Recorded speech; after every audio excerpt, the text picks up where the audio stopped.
Путин и Киев, смерть российской журналистки в Узбекистане и новое заявление Зеленского. В эфире «Нехта» самые важные и интересные новости к этому часу. В России заговорили о прекращении огня в Украине и необходимости поиска мира. Как собираются закончить войну? Сегодня у нас появилась еще одна возможность обсудить эти вопросы. Я хотел бы еще раз поблагодарить вас. Москва готова направить в Беларусь силовиков, чтобы сохранить Лукашенко. Громкое заявление представителей Кремля. К чему готовятся? Полная поддержка Лукашенко для Москвы сейчас это приоритет. Польша ударила по россиянам. В МИД заявляют, что это было необходимо для защиты страны и поляков. Обсудим детали. Друзья, всем доброе утро. Буду рад вашему лайку, подписке и репосту. Вы прекрасно знаете, что для нас это очень важно. Оставляйте также свои комментарии. И спасибо вам за обратную связь. Об актуальных важных событиях прямо сейчас начинаем.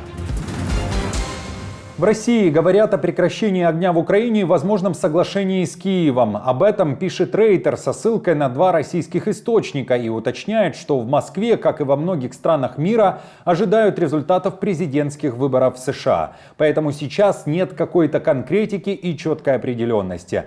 О необходимости достижения мира накануне высказался и премьер-министр Индии Моди, который вновь встретился с Путиным. На этот раз в Казани на саммите БРИКС. Что касается продолжающегося конфликта между Россией и Украиной, мы находимся в постоянном контакте. Как я уже говорил, мы считаем, что проблемы должны решаться мирным путем, и мы полностью поддерживаем достижение мира и стабильности как можно скорее. Во всех наших усилиях мы отдаем приоритет гуманности, и мы готовы оказать любую возможную помощь в будущем. Сегодня у нас появилась еще одна возможность обсудить эти вопросы. Я хотел бы еще раз поблагодарить вас. Deutsche Welle тем временем пишет, что саммит БРИКС, куда прилетел также и Си Цзиньпин, это попытка РФ найти помощь в обходе западных санкций. Напомню также, что в МИД Украины осудили генсека ООН Антонио Гутерриша, который принял приглашение на саммит БРИКС. В Киеве вспомнили, что при этом Гутерриш отклонил приглашение Украины на первый глобальный саммит мира. И такие действия – это неправильный выбор, который не способствует поиску мира, заявили в Министерстве иностранных дел Украины. Путин уже давно сидел бы в Киеве, если бы Дональд Трамп был президентом США. Такое заявление и резкий выпад в адрес республиканца сделала его главный оппонент в этой президентской гонке Камала Харрис. В одном из своих последних выступлений она решила вспомнить, далее цитата, «любовные письма с Ким Чен Ином». Конец цитаты. Речь идет об общении Трампа с северокорейским диктатором. А также, по словам Харрис, во время пандемии COVID Трамп отправлял Путину для его личного пользования тесты на коронавирус. По вопросу Украины он говорит: «О, я решил бы это за один день». Ну, я не думаю, что мы, американцы, считаем, что президент Соединенных Штатов должен решать такую проблему путем капитуляции. И поймите, именно это бы и произошло. Поймите, именно это бы и произошло. Владимир Путин сидел бы в Киеве, если бы Дональд Трамп был президентом. И поймите, что это означает. Наши союзники тоже это понимают, и именно поэтому они обеспокоены этими выборами. Напомню, выборы в США пройдут 5 ноября. BBC сообщает, что согласно новым опросам, Дональд Трамп практически полностью сравнялся с Камалой Харрис в ключевых штатах, где будет решаться вопрос о том, кто же займет кресло в овальном кабинете. Украина не нуждается в возвращении ядерного оружия, но должна иметь гарантии безопасности и быть в НАТО. Об этом говорит Зеленский. Он напомнил, что в свое время Украина отказалась от ядерного оружия и, как итог, не получила никаких гарантий безопасности, которые бы предотвратили российскую агрессию. Кроме того, по словам Зеленского, отказываться от территорий в обмен на вступление в НАТО Киев не будет. Мы это не обсуждаем, но считаю, что эти вбросы в медиа не случайны. Возможно, у некоторых партнеров действительно есть такие мысли, поэтому они напрямую не обсуждают со мной эти вопросы, но через медиа, очевидно, проверяют их восприятие. Думаю, здесь все зависит от общества Украины. Лучший вариант — это НАТО. Во время войны приглашение абсолютно открытое, с сильной позицией в любом формате дипломатии. Помимо этого, во время интервью Зеленский ответил на вопрос, допускает ли Украина возможность начала переговоров о частичном вступлении в НАТО без оккупированных территорий. По данным Интерфакс, президент подчеркнул, далее цитата, «Каким бы ни был наш путь, юридически никто не признает оккупированные территории территориями других государств. А приглашение в Североатлантический альянс распространяется на всю территорию согласно международно признанным границам», напоминает Киев. Что думаете о заявлениях Зеленского? Напишите, пожалуйста, свое мнение в комментариях. Россия готова направить силовиков в Беларусь на время так называемых выборов президента, где самого себя выбирает Лукашенко. Посол РФ в Минске Борис Грызлов уточняет, что Москва готова оказать такую силовую помощь, если Минску понадобится. Грызлов повторяет заявление Лукашенко о том, что в Беларуси во время этих выборов без выбора якобы возможны провокации.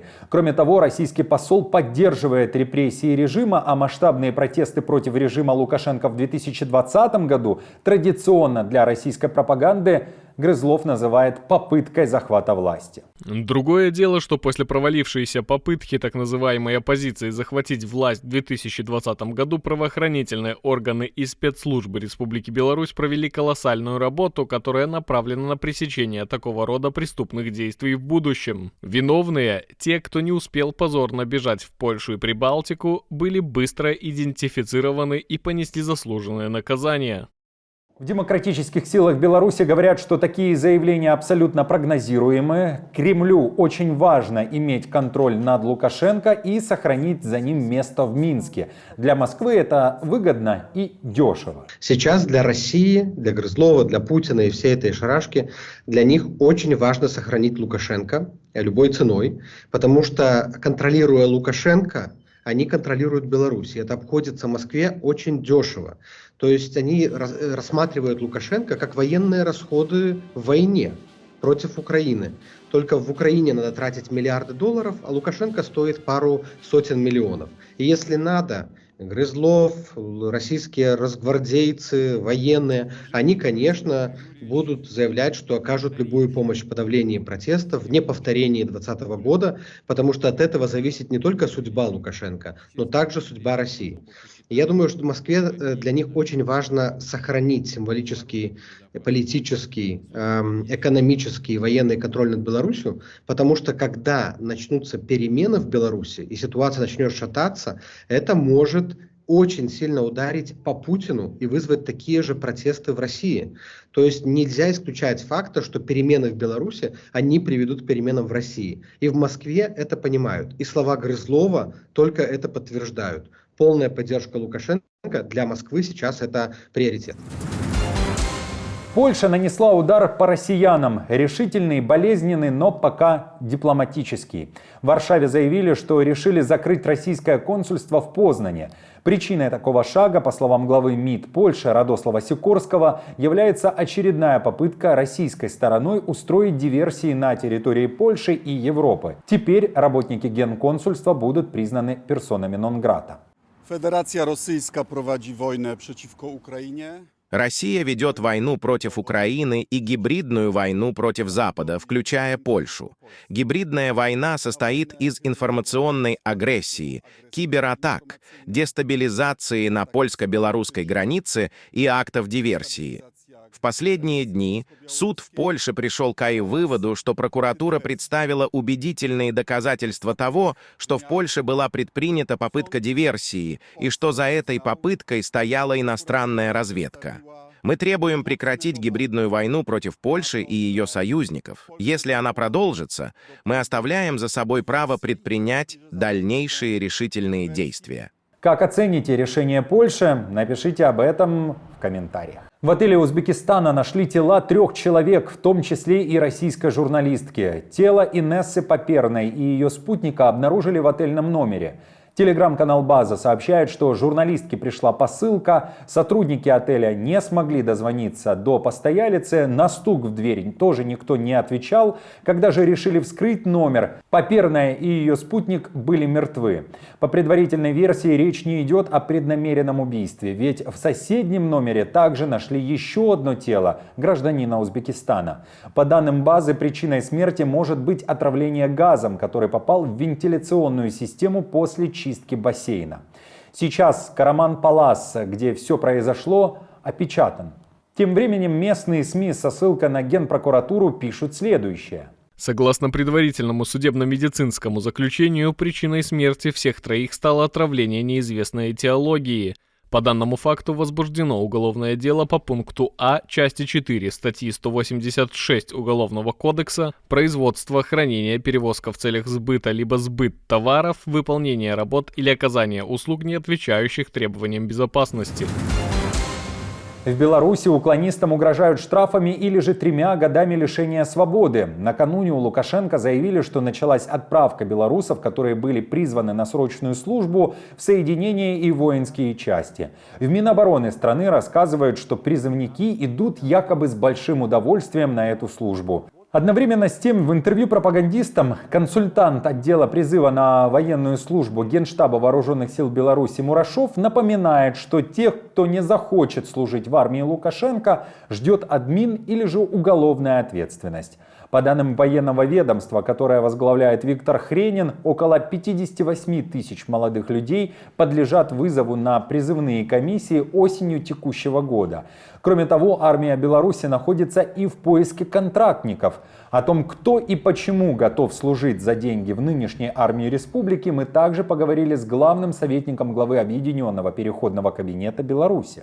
Я сам служил в армии 15 лет назад. Меня забрали как политического активиста и служил на границе с Украиной, где нас пугали неминуемой войной с НАТО каждый день. В контракт идут те, кто не смог обычно устроиться в других сферах жизни. И обычно это люди, которые или не получили образование, не видят перспектив, из деревень, которым, в общем-то, легко промывать мозги. Есть, конечно, контрактники, которые идут там по зову сердца. И очень часто это те люди, которые как раз не любят Лукашенко, потому что они не воспринимают Лукашенко как защитника белорусского суверенитета. Поэтому сказать, что это какая-то однородная группа, я бы не сказал. Потому что мне встречались и люди, которые случайно попали, да, потому что надо как-то прожить, а в армии у тебя есть стабильная зарплата, и ты идешь на контракт после срочки. Но было много людей, которые шли служить с расчетом, что Лукашенко не станет, и они смогут служить в будущей белорусской армии. И я думаю, я надеюсь, что таких все-таки большинство, и именно поэтому Беларусь не вступила полноценно в войну в 2022 году. Друзья, на этом все. Не забудьте оставить свой комментарий и лайк. Мы же с командой продолжаем следить за самыми важными новостями. Оперативную информацию от Нехта ищите в телеграм-каналах или на платформе X.